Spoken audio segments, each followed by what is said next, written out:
Hello and welcome to the Gooner Talk, back again with you guys for another episode of our Raw Reaction series.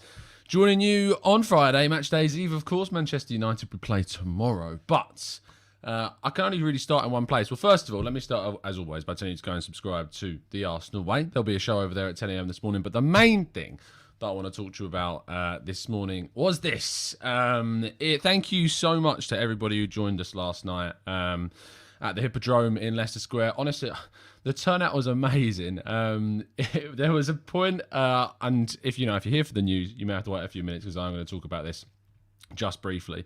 There was a part last night where me, Sophie, and Dan, basically, if you're not aware, the Highbury Squads and Lead Judges TV hosted a live Arsenal podcast last night at the Hippodrome in Leicester Square. Kev Campbell was our special guest. Myself and Harry Simew from the Conquerors of Gooner were special guests. And Dan Potts, of course, with Lee, was there with Sophie, of course. And there was this point, we were in this room before we actually went off to the roof where we were holding it. And Sophie was getting so worried that she didn't think anyone was going to turn up. And she got this text, and all of a sudden, like, her face just lit up because someone had texted her saying, "It's filling up, Soph. Like, it's filling up. There's loads of people." And there was, and we went upstairs, and I couldn't believe how packed it was on this rooftop that they'd laid out for us. Thank you to everybody who came out. Thank you to everybody who got involved, who stayed around afterwards. So many people. We had chats with so many people I got to meet for the first time. Thank you, Stephen, for this photo as well, and for everyone who took photos throughout the evening. And it's just great. A really great experience, a really great honour to chat Arsenal. The fact that, I started doing podcasts back in 2015, jumping on a Burkout Wonderland with Danny and the gang, and obviously moved over to TGT with Craig, and then took on TGT and was still teaching. And then 2 years ago decided, you know what, teaching's just not for me, and I'm not happy in the job that I'm doing. So I quit teaching and thought I'm going to throw myself into the world of football. Got a job in journalism, now working at Football London and doing this as full-time as feasibly possible. And to say that you can sit on a panel alongside 5 brilliant people, including former Arsenal striker Kevin Campbell, is a genuine honour, and it really vindicates that decision, and it gives you that sense of humility, if you like, that I made the right choice. And yeah, it means a lot. And also, for those that were there or watching live, Kev gave us these commemorative coins as a nice gesture. They are very nice. In fact, I'll hold them up to the camera so you can see them.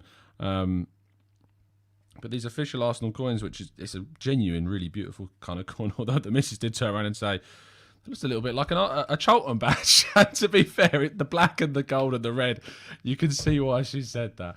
But good morning to everybody joining us in the chat box. Good morning to everybody that joined us last night, of course, as well. And good afternoon, good evening, wherever you happen to be. I met so many people last night. I can't go through everybody's names because, I'll just end up being rude and forget someone.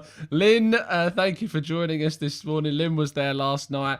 I'll tell you what, Lynn, you set Sophie off last night with your question. If you haven't tuned in, you can go and watch the actual whole show. It's in 2 parts. You can watch the first part on Lead Judges TV. You can watch the second part on the Highbury Squad. The second part with the Q&A with the crowd. Oh, Lynn, you set Sophie off last night. Question about Arteta, was always going to do that, but it was great seeing so many people. And thank you so much for turning out and for coming out. David, good morning to you, to Bruce, to Colin, to Anthony as well. To be honest, it's not as bad. The hangover's not that bad. To be honest, I've been trying to cut back, but I've been considering stopping drinking entirely. Probably going to do that after the wedding, just for the benefit of just being healthier. There was a funny moment in the lift, actually, with Stephen Foote, who joins us in the chat. And good morning, Stephen, if you're listening. And I know that I talk a lot about trying to lose weight ahead of the wedding, of course. And it's something that I'm trying to do as best I can. And drinking certainly is not something that you should ever do if you want to try and do that. If you ever don't want to try and do that. And we got in the lift, me, Dan, and Harry. And this guy comes in and introduces himself as Stephen. And he's like, I thought you were fat, Tom. It was just one of those funny moments, and it was great, which obviously made me feel a lot better about myself, of course, but it was just great. And there was lots of moments like that, speaking to people, speaking to listeners. So thank you to everybody that turned out. Thank you to everybody that came, and a massive thank you to Sophie, Kev, Dan, Lee and Harry, of course, and Dave behind the scenes as well, did an amazing job setting everything up. So it was great, and thank you so much for tuning in. It's great. Anyway, you're here for the news beyond anything else. Thank you to Ashwin for rejoining as a member. Really appreciate your support as always, mate. But let's crack on with things and start off with our first story of the day. Now, Lewis Hamilton, a well-known Arsenal fan, is said to be very interested in buying a portion, a very small portion, despite the fact it's going to cost about £10 million, of Chelsea in the latest takeover scenario. And Max Verstappen, fellow F1 driver, has already had a comment on this, saying he thought that he was an Arsenal fan. I don't really know how I feel about this, to be honest. I like Lewis Hamilton personally. I support him. He's British. In the F1 races, and he's an Arsenal fan, which obviously makes it a lot easier too. But I say it makes it easier. But he's a person that obviously I know divides opinion, and people get bored when people win the championship over and over and over again. But it is odd seeing him involved in a Chelsea takeover, considering he is such a big Arsenal fan. Hopefully it's a sabotage. That's what I'm hoping for. You know, getting the little portion of the club owned by him, they can little sabotage it from the inside out. That's what we want to see. So, Lewis, best of luck with sabotaging Chelsea.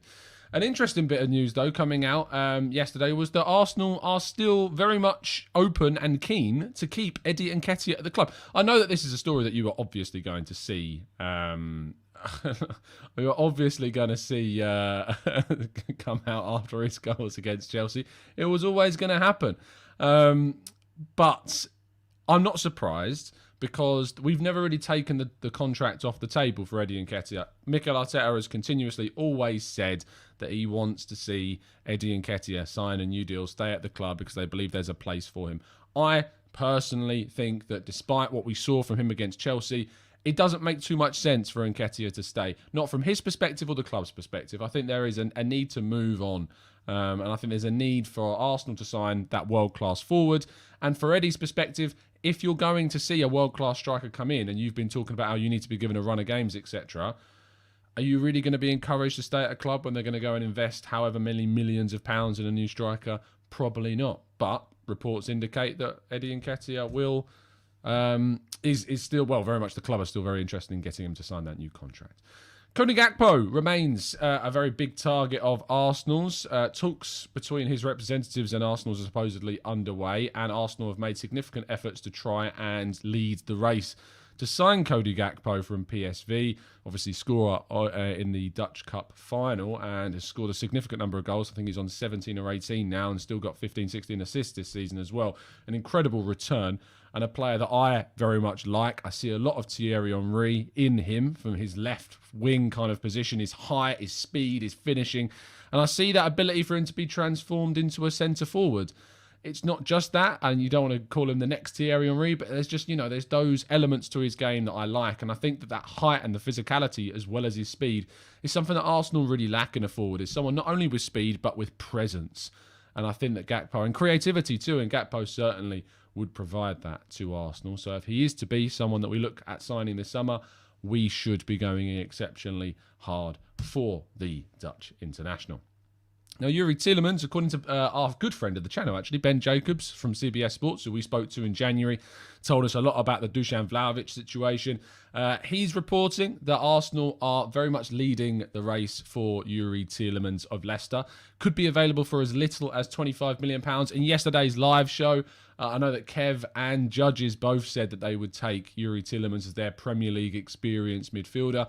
I said I'd take James Maddison. I think that he would suit that left number 8 role that Xhaka is currently employing, of a more creative attacking way. But Tielemans, if we were to sign him for 25 million, would be an absolute steal for Arsenal. Very interested in seeing that deal take place, and hopefully it's something that we can do, because I think it would be a really good move if we could. I know he's not been the best this season. We all know that. he's not at the best of years. I think he's been unsettled. It's not a great kind of season to look at him as committed to Leicester, and so therefore putting in the performances that you'd expect to see him if he was settled and ready and knowing what was going on. I think that would be different. I think if you look at his performances last season, you get a much better idea of what the Tielemans you can get. I think it would be a really strong move for Arsenal to make in the summer transfer window. Now, there remains continuous links to Jonathan David. Arsenal are said to be very keen on bringing Jonathan David to the club this summer. I did a piece on this yesterday, actually, talking about how Eddie Nketiah managed 24 pressures during the game against Chelsea, which is an incredibly high number. To give you a bit of context, Jonathan David ranks in the 89th percentile of forwards for pressures per 90, and the 89th percentile is high. Basically, for those that aren't in the know, that means he ranks of the 89th percent. So those top 11% of players, he's up there with the amount of pressures that they're putting in, which is excellent. And I think that when you consider that he's putting in an average of 19 pressures per game and Eddie Nketiah put in 24, considering that ranking, it shows what we've lacked. I loved Nketiah's energy. I loved the way he pressed the opposition up top and, eventually got that opening goal because of it. We need a player with that kind of work rate. We need a player with that kind of energy and dynamism about them. I think that's certainly something that we need to look to. And Jonathan David would bring us that, and we continue to be linked with him, which gives us a very positive outlook on things as well. Now, Lautaro Martinez is our headline story of the day because Arsenal, according to Gazzetta dello Sport, are leading a race to sign him. Now, I take this with quite a large pinch of salt, me. I think that he's a player that will probably move somewhere else. But for Arsenal to be linked with him and leading the race supposedly is a positive sign, of course. Why wouldn't it be? I wouldn't get my hopes up about signing Lautaro Martinez. I just think that he's not. I don't think he'll end up being the striker that we go for. But I would absolutely be interested in signing him. I think he's a brilliant talent, still young, 24 years of age, coming into his mid-20s, which means he's approaching his prime years too. Great time to invest if we are going to move for him. I think he does work better in a top two rather than as a lone striker, but he can play as a lone striker and has done that for Argentina. I think Lukaku has struggled without Lautaro Martinez next to him, of course. Would that happen if he was to come to Arsenal? Would he struggle? Who knows? We'd have to wait and see. But that is all of today's news. We're going to go through some of your questions now in the chat box. Anything that you'd like to ask, throw in. If you want to ask anything from last night's live event, please do. If you want to ask anything about transfers, please do. The floor is yours. Go Mads. And we'll be back straight after this small break.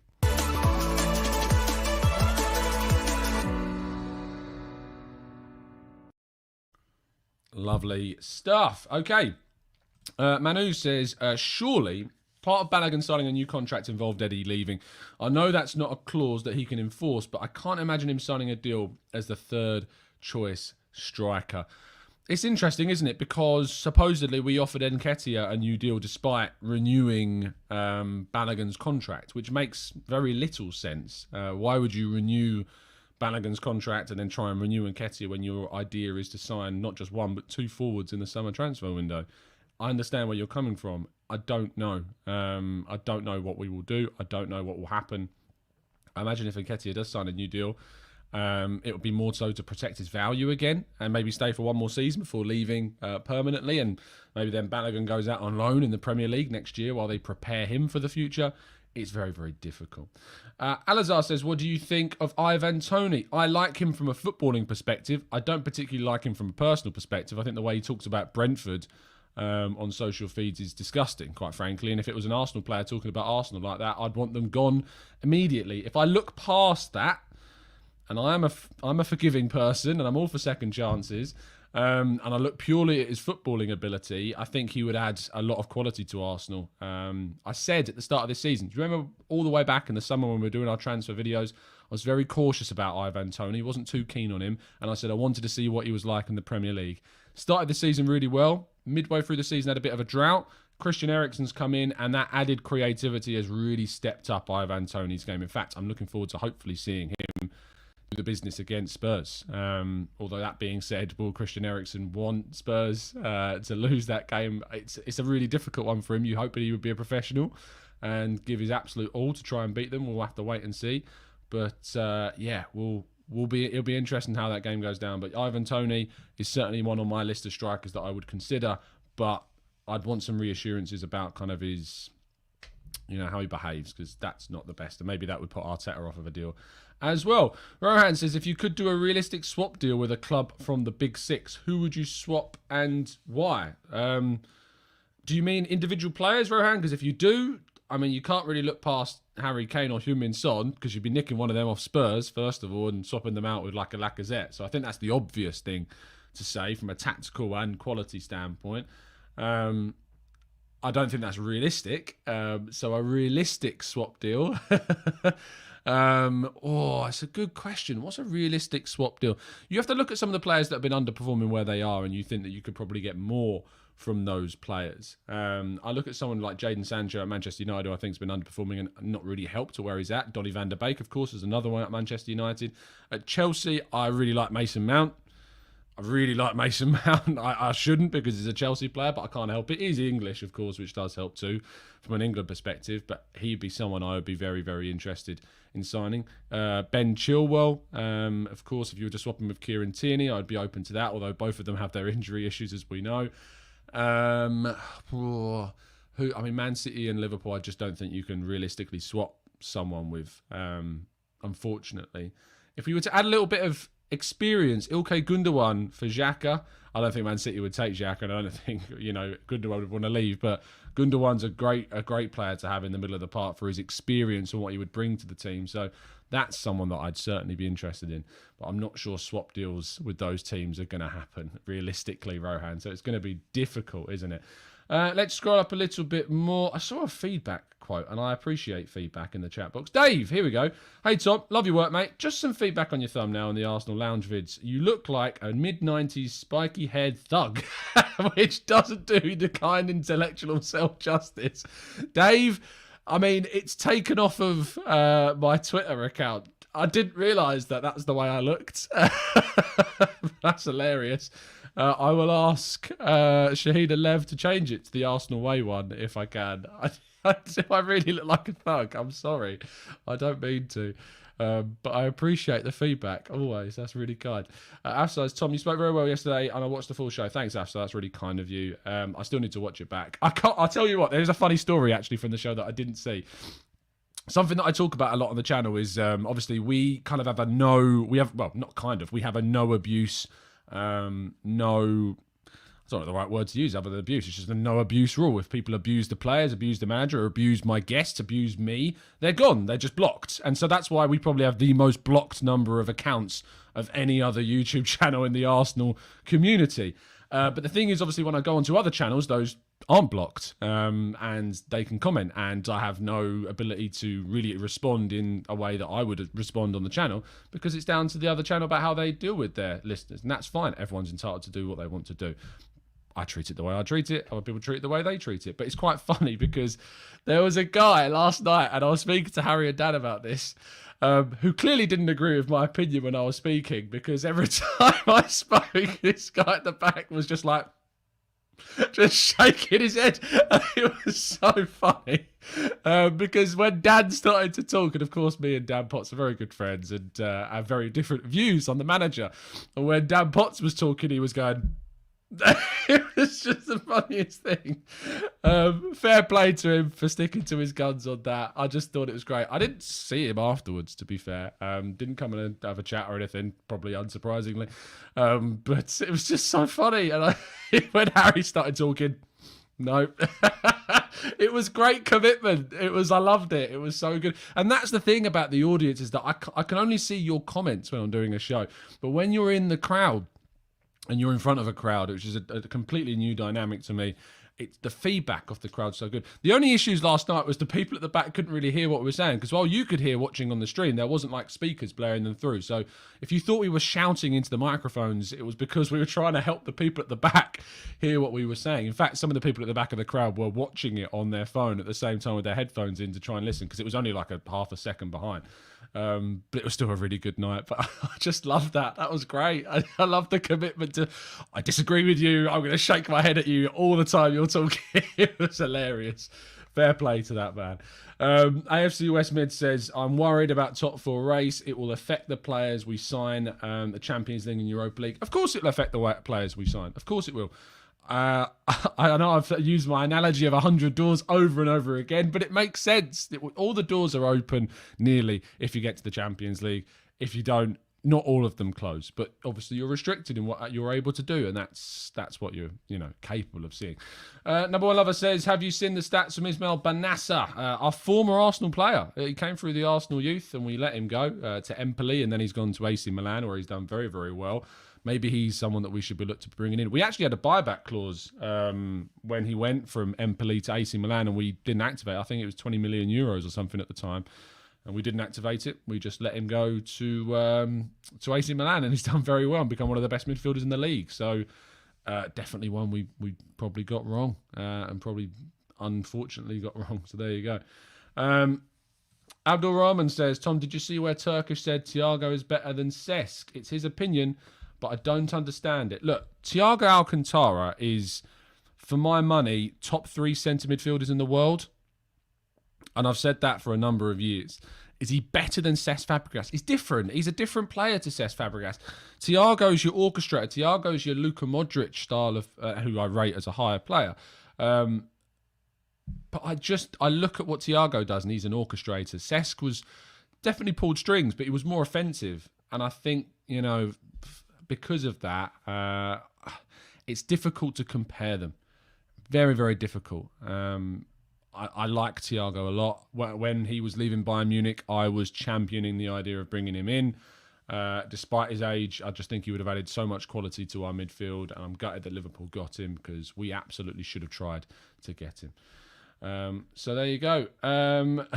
Edwin, pray to whoever you like. We're going to need everything we can to support us on Saturday. So keep the faith. Koodog says, if the Kroenkes' goal is to push for the title next season, who would you sign? Well, I hope their ambition is to. I question whether it is or not. Who would I sign? If we want to push for a title, we need to sign some world-class players. And the central midfielder is a really interesting one, because finding a world-class central midfielder that we can actually get is going to be tough. And Yuri Tielemans is not world-class yet. He's got potential to be world-class, sure. Ruben Neves not world-class yet, got potential to be world-class. Fabio Ruiz, again, got potential to be world-class. But they're not world-class. We need to find your Gundoğans of this world that are that good, but you only usually find those players when they're in their latter stage of their career, and they're usually very, very expensive. It's going to be very, very difficult to try and find that central midfielder. I am shocked that no one has really pushed Lazio for Milinkovic-Savic. He's one of those players that has been at Lazio for a long time, and he's kind of one of those. He's a bit like Marek Hamšík at Napoli, where a player who is of a world-class level remains with their kind of team that is in this kind of grey area of competing in Europe and the Europa League, but never really pushing to move to a big team. And Milinkovic-Savic, for me, falls into that category. An attacking midfielder, someone I think that would play the attacking midfield role really well for us, and would add, but he's versatile as well, and he adds a lot to the central part of the midfield. I think Milinkovic-Savic, if it's possible to get him, and I don't know what his contract situation is off the top of my head, I don't know if he'd even be gettable, would certainly be someone that we should be looking at. And I don't know why no one has not really looked at Milinkovic-Savic at all. I might be speaking not knowing something about him, but we'll have to wait and see. Coop Miners, Vishal, yes, another really good option that we missed out on from RZ and has gone to Atalanta, and again, done very, very well since moving there. Matt says, are you worried about Aaron Ramsdale's form? He looks very shaky at the moment, and playing out from the back is not at its usual standard. I think that the thing about Aaron Ramsdale is that there was always a bit of a crash we were waiting to see. He was performing out of his skin, a different absolute level we've seen from Aaron Ramsdale. There was always going to be a period where he wasn't playing to the absolute maximum. I think he suffered from not having his fullbacks available. I think that the width that those fullbacks of Tomiyasu and Tierney provided to Ramsdale helped the back line, and I think all of those things are connected. I think he played some passes against Chelsea that actually, again, really highlighted what he is capable of doing. There was a pass he played into Martin Ødegaard that was really good. So I think there is potential there still from Ramsdale to show us what he's capable of between now and the end of the season. But no, I'm not worried yet. I think that it was harsh to really blame him for that first goal against Chelsea. I think the deflection took it away from him. I think he was unsighted. I think that was harsh to really criticise him for that one. We can say he should have saved it, but I think it was harsh. I think he was unsighted. I think it was curling away from him, and it was a deflected effort. All of the rules of goalkeeping was against him in that moment, so I will forgive him for that. Lynn says, I loved Dan last night. However, if the Kroenke's not that ambitious, everything is hypothetical because all the managers he mentioned have access to an open checkbook. I want to do a show talking about Arteta. I want to get listeners on because last night it was great seeing people's differing opinions. And when there's 6 people on a panel, obviously it's very difficult to try and come back. I tried to throw some questions back Dan and Lee's way throughout the show, so it wasn't just like, question and answer. And I was trying to prompt a little bit more of a discussion, especially with the Arteta stuff. And I'd love to do more of a phone-in show. What I will say is that I reached out to a number of people after the Southampton defeat about coming on the show and doing a phone-in about Mikel Arteta. And a lot replied, to be fair. And that's a difference that a lot of people replied because usually they shy away. But it was great to see so many people coming back to me about coming on the channel and talking about Mikel Arteta. But frustratingly, and probably rather predictably, after we beat Chelsea, all of a sudden, they've stopped replying. Not all of them, and I need to catch up on some of them, but a fair few of them have stopped replying all of a sudden, which is a shame because, I know that we won, and I know that undermines part of the argument if you're Arteta out. But that was a shame because I really, I had more respect than that, and I thought people would come on and have a genuine chat about it. Manu says, do you see Schlotterbeck going to Bayern this summer? Also, have you had a chance to check out Vanderson at Monaco? Would love to see him replace Cedric. I haven't had a chance to check out Vanderson at 2. Schlotterbeck, is he the left back at Cologne? Or am I thinking of someone else? No, Freiburg. Who am I? Katterbach I'm thinking of. So many backs in the team. Nick Schlotterbeck, who plays for Freiburg. I don't know anything about him. Centre-back, 22-year-olds. Very interesting, unless you're talking about a different player. But I've not seen anything of him, but he's rated very highly, £25.2 million. I tell you what, since I stopped playing FIFA, you genuinely do lose out on some of your football knowledge and learning certain players and who's like in the team of the week and stuff. Actually playing FIFA turns out does help your football knowledge of understanding what players are about. And I think that's, if you don't watch loads of football, you don't have time to watch loads of football, it certainly does help. So there you go. Schlotterbeck has a dreadful haircut, says number one lover. Oh, well, there you go. Oh, we can't sign him then because he has a dreadful haircut because we've never had players with awful haircuts, have we? Never. Simon says, do you think that Eddie had extra motivation to perform against Chelsea as they released him? Yeah, he said it in the post-match interview. He said he's always got a bit of a chip on his shoulder because obviously they let him go. So, yeah, I hope that means that he doesn't revert to form. As you say there, Simon, I hope that he continues this and I hope he has a point to prove. So we'll have to wait and see. Oki says, Tom, I agree that Thiago is an excellent orchestrator, but I don't think that he would have fit into this Arsenal team.